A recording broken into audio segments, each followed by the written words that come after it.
closer in the end, it didn't seem like from what I've read and what I've followed that it was ever really that Cass had a good enough grip on this game. So well done to the Saints. Yeah, it shows that Cass can be shut down if you get at them, doesn't it? Certainly. What did the stats tell us on this one?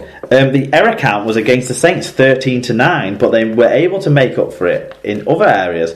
5-8 penalty count win for them. 2.2% better team tackle success, looked like big factors, but they were also able to make 165 more metres than Cass, and importantly created 5 breaks to 3 despite 4 tries for each. So Saints again being the more sort of creative, if not finishing side, although, you know, Regan Grace dived for another lovely... He got a nice little try, didn't he, in that left corner. Okay, so who stood out for the Saints then?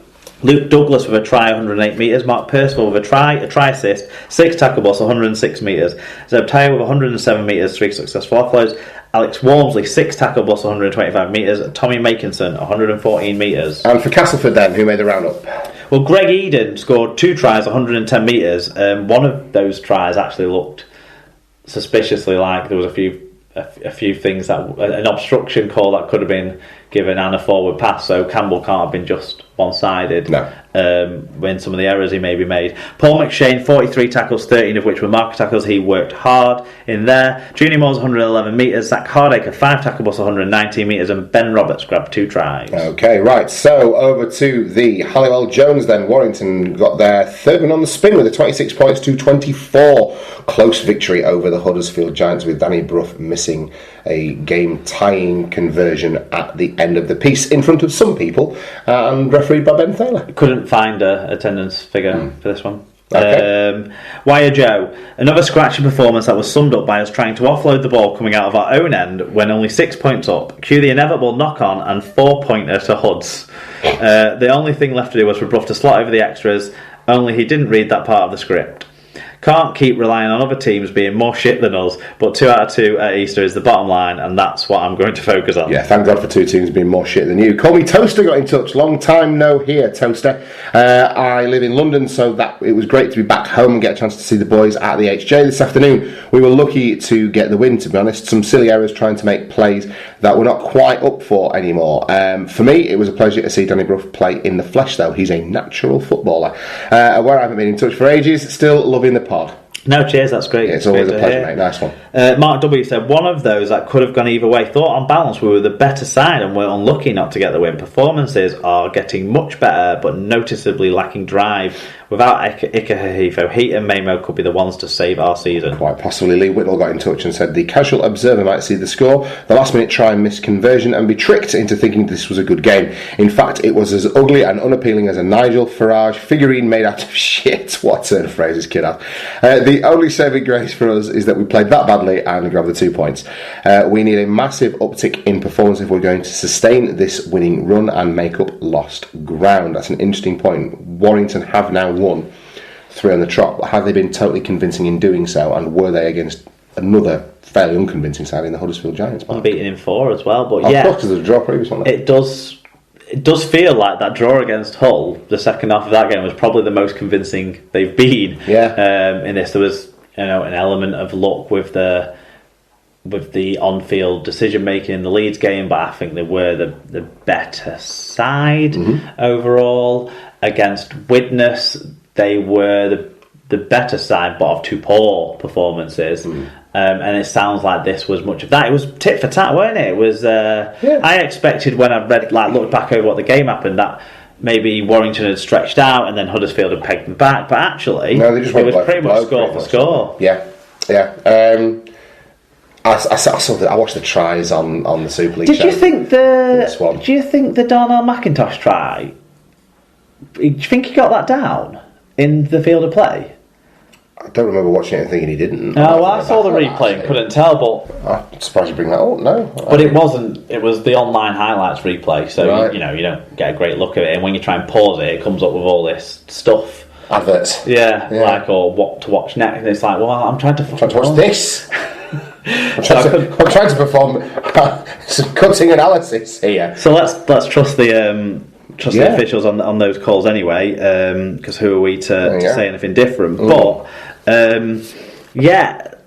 Huddersfield need to find a way to score closer to the sticks in crucial moments, because Bruff's missed a few kicks for wins or points this season, and it's a shame because it kind of undermines the good stuff he does. Like he undermines it himself with his mouth, and he undermines it, and it's undermined it with the tough kicks that he's got remembered for on a few highlight clips, which is a bit unfair because they were tough. Yeah, from the sideline, it's hard work. I defy most people to make those consistently. When you watch this one back, I do have a little bit of a pang for Danny Bruff because he's right by a load of Warrington fans, and if you've got to stand there, and they'll have been giving him dog's abuse as well.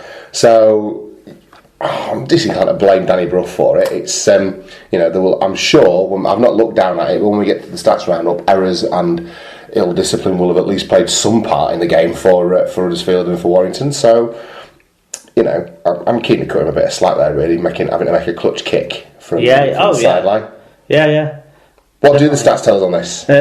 This game, interestingly, had the most marker tackles of any game so far this season. The fact that happened on an Easter Monday, after we saw the two really quick defensive lines and good, solid defensive efforts from Wigan and Wakefield as well, just says that this Easter fatigue situation, not there. It's not a thing. It's done well. Professional athletes, done well to put up that many marker tackles in a game anyway. Both sides made good meters, 7 breaks each, but Warrington made 124 more of the meters and 0.7 meters per carry better average despite one more handling error. So that sort of suggests Warrington was slightly better with the ball.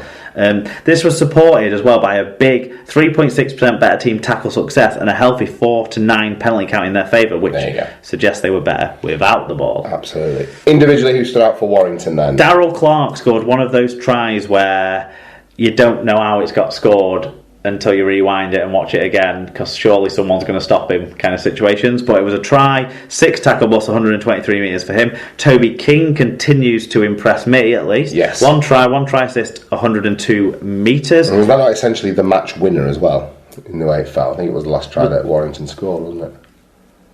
The one he scored, I thought, was the one where he caught it right on the line in between two Giants defenders. It maybe was the one. Maybe it was one he set up. I don't know. Reece Evans with a try, 136 metres and 2 clean breaks. That seems maybe more the one. Yes, I don't know. I'm confusing myself there. Stefan Ratchford, 8 tackle plus 163 metres, 2 clean breaks, and Chris Hill 143 metres. So for Huddersfield then, any bright spots? Well, Jerry, as always. McGilvery, 1 try, 169 metres, 2 clean breaks. Cruz Leeming had a try assist, 10 marker tackles, and 128 metres, so a bit of both ways. He had a really electric break, didn't he, that led to the setup of one of the tries.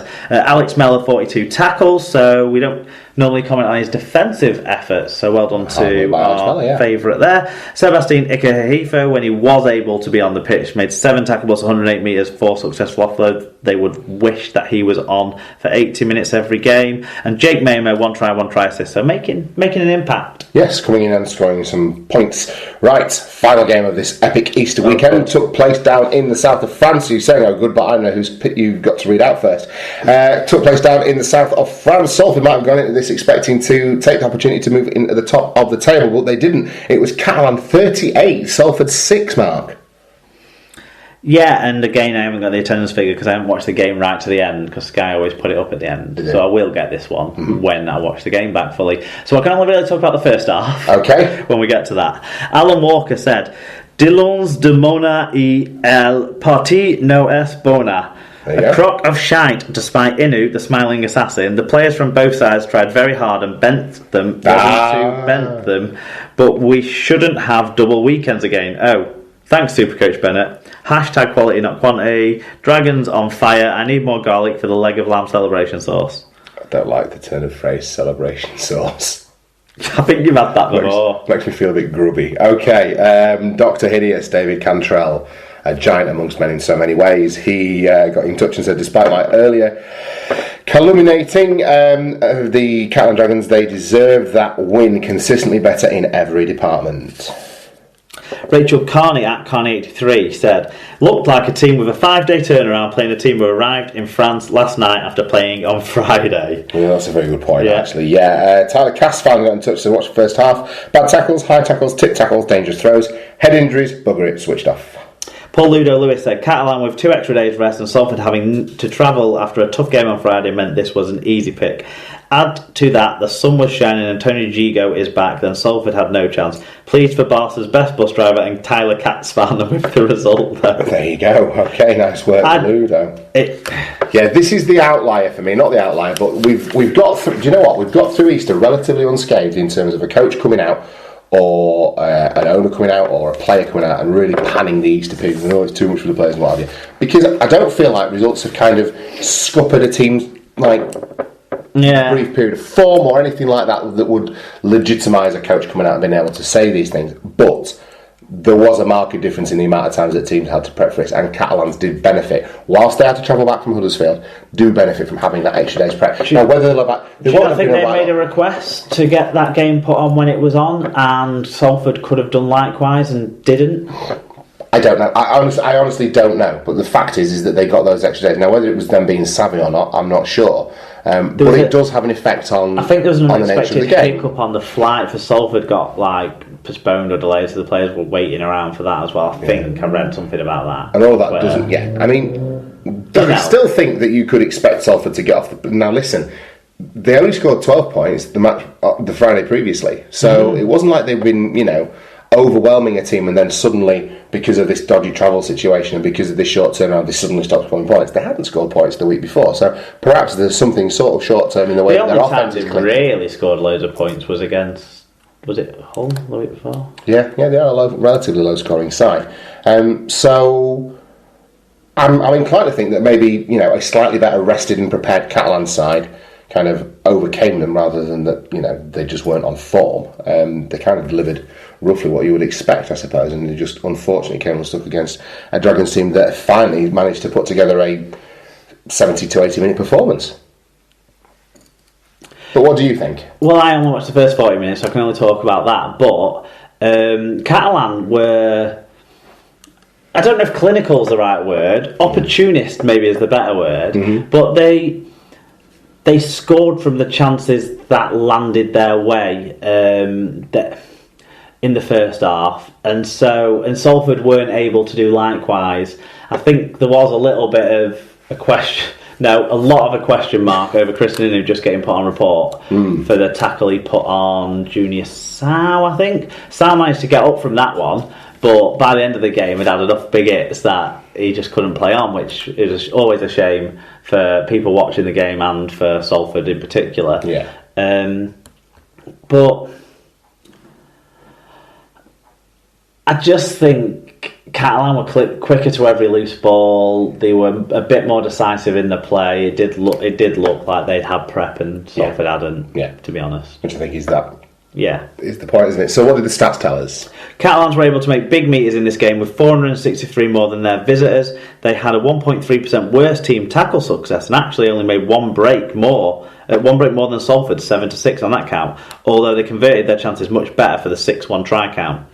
Salford weren't able to help themselves. 12-5 error count, 9-5 penalty count each against them meant they were wasteful of their chances. So individually then for the Dragons, who stood out? Vincent Dupont got 3 tries and 100 metres. Tony Gigo keeps going gloriously since his ban was lifted. 1 try and 9 tackle plus 175 metres. Mikael Simon, big shift from him, 146 metres. The middle unit form continued with Sam Moa, 144, and Ben Garcia, 133. So in the forwards they won it as well, where Salford have been winning a lot of their games in the forwards themselves. So individually for the Red Devils, who made the roundup? Well, about a quarter of Salford's metres were made by Justin Carney with 1 try, 5 tackle plus 230 metres. Lama Tassi worked hard in defence with 41 tackles, as did Craig Kopchak, 40 tackles, but you suspect that energy was spent on that. There you go. So that's your Easter weekend rounded up. What does all that mean in terms of the standings, Mark? Cast stay top, but are joined on 16 points by Crisis Club Leeds, with Salford falling to third and Wigan back into the top 4 on points difference from Hull. Catalan, Wakefield and Saints make up the top 8.